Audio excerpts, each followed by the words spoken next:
So we're back and we are on chapter 5, which is the more you prospect, the luckier you get. So I listen to a lot of podcasts. One thing that I heard this week from a podcast that I listened to came from Tom Ferry. And to keep from using that dreaded P word, prospecting, think of it and call it appointment setting. So that's your goal, is to set appointments and continue to move people through your funnel. For me, I like to visualize things. So I want you to visualize a funnel. You know, funnels are big at the top and skinny at the bottom, and people will come into your funnel and sometimes they may be almost ready to purchase and they're closer to the bottom of the funnel. Sometimes they're just thinking about it and they're really at the top of the funnel. Think of your business as a funnel or a tube of toothpaste. So, you know, they come into the fat end of the tube of toothpaste. It's your job to squeeze them through the pipeline until they squirt out as a past client on the other end. Those two ideas keep me,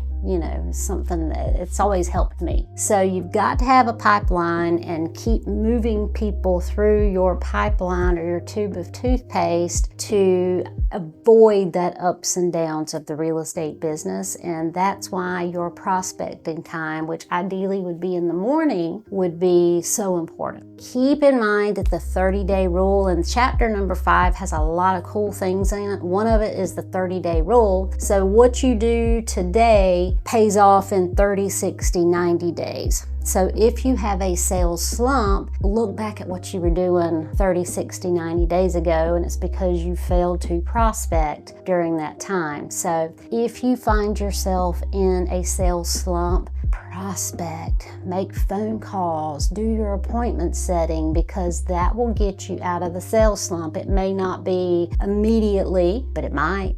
So you've got to always make your phone calls and your text and getting out and meeting people. It's imperative in this business that you've got to do those things if you want to be a superstar salesperson. 29 years ago when I started in the business, I tried to work every single lead as if they were going to buy. And number one, it really set me up for a phenomenal business and got me going. It also wore me out. So there's going to need to be a time when you've got to realize that, you know, not every buyer is going to do something or pull the trigger, and you've got to, and that's a delicate balance. There is no magic answer for that.